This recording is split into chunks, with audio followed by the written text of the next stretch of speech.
òpònú olórin tó pèrè máyégún àṣebáyìí ló gbọ̀n sí ó lé mi ò lè kọ́ mi ò lè kà ṣé bàbá ẹ ló fi bárò lé mi lọ́wọ́ àbí wọn ló ń bá mi kọ orúkọ ọmọ mi àbí ìgbà tí mo lọ sílùú òyìnbó gbogbo àsìkò tí mo lò lọ́hùn ìwọ ló ń bá mi bóyìnbó sọ̀rọ̀ ìgbà tí mo dé Spain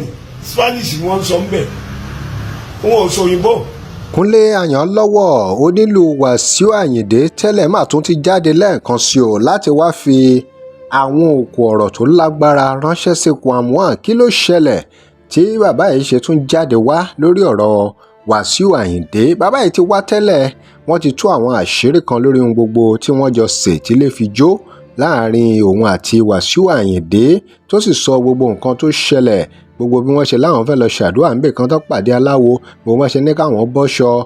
táwọn bá ti làágùn sí lẹ́yìn ṣó gbogbo oríṣiríṣi nǹkan tó ṣẹlẹ̀ láàrin wọn àti bí wọ́n ṣe rí nǹkan gbéṣe fún 32 years ẹ wo ṣe wá rántí pé Wasiu Ayinde náà jáde láti dáhùn sọ̀rọ̀ yìí pé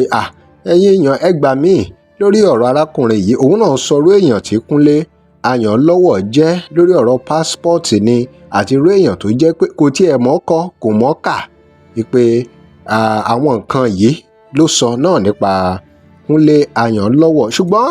àìmọ́kọ àìmọ́kà yìí ó wá jọ pé ó dùn Kúnlé Ayanlowo ló ṣe tún jáde o wípé òun ò mọ́kọ àbí òun ò mọ́kà àbí òun ó ṣàlàyé ọ̀rọ̀ fún ẹ dáadáa ní Kúnlé Ayanlowo náà wá jáde ló wá tún á tú àwọn àṣírí mi o tó yẹ kẹ́ ẹ gbọ́ tí ẹ gbọ́ tẹ́lẹ̀ nípa Wasiu Ayinde tó sì fèsì sí ọ̀rọ̀ tí Wasiu Ayinde sọ pé òun ò mọ́kọ òun ò mọ́kà ẹ wo ọ̀rọ̀ yìí lágbára nǹkan kì í ṣẹ̀ṣẹ̀ ràgó ó nípọn gidi gan.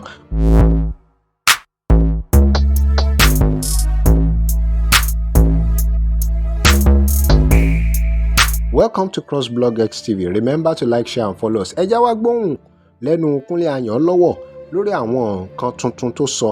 nípa Wasiu Ayinde Kwam1 ẹ já gbọ́. Ẹ̀yin èèyàn mi nílé lóko lọ́kùnrin lóbìnrin ọmọdé àtàgbà mo dúpẹ́ lọ́wọ́ yín ẹ kú ìfẹ́ o Olúwa nífẹ̀ẹ́ yín ẹ̀yin èjìká tí ò jẹ́ kí ẹ̀wò bọ́ mo dúpẹ́ o àní fi kú mọ yàrá wa o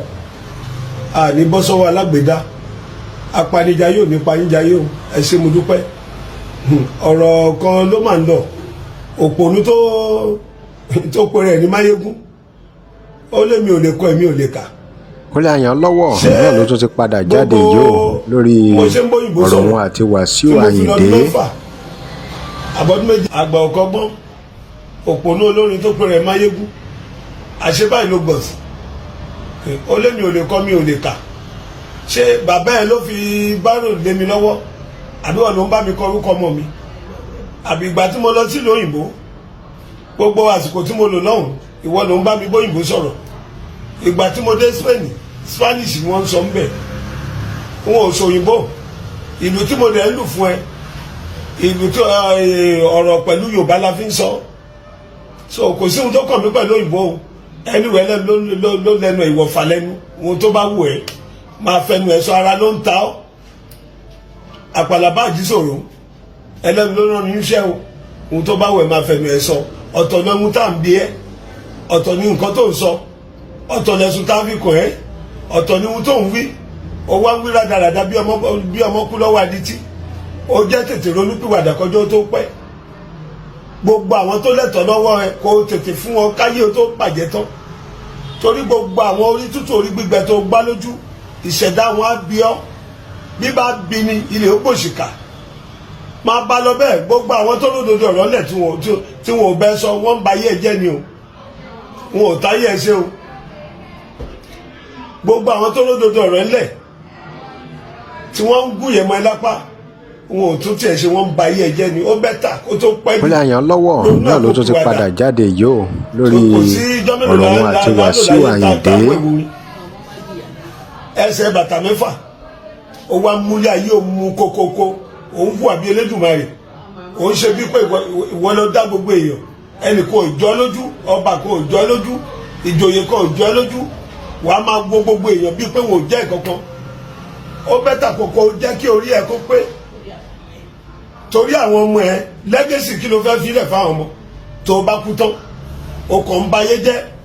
Mo tún gbọ́mọ travel o lọ kọ́ ọmọ Paris o tún gbọ́mọ sùn ṣé wọ́n fi ṣe ọ́ ni olóko dógidógi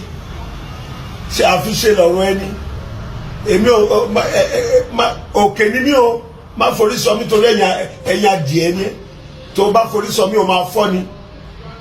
gbọ̀gbọ́ ẹ tó ń kóbì tó ń káwùsà tó bá kó di ẹ̀yìn pẹ̀rẹ̀gẹ̀dẹ̀ ni ó fàyà má kọjá yẹ o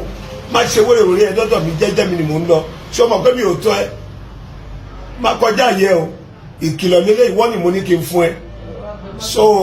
kò jẹ́ bóyá jẹ́ tó bá dẹ̀ tún wẹ̀ kó tún jáde wàá bẹ́ mi náà nílé ìyẹn mo ní sọ fún ẹ o.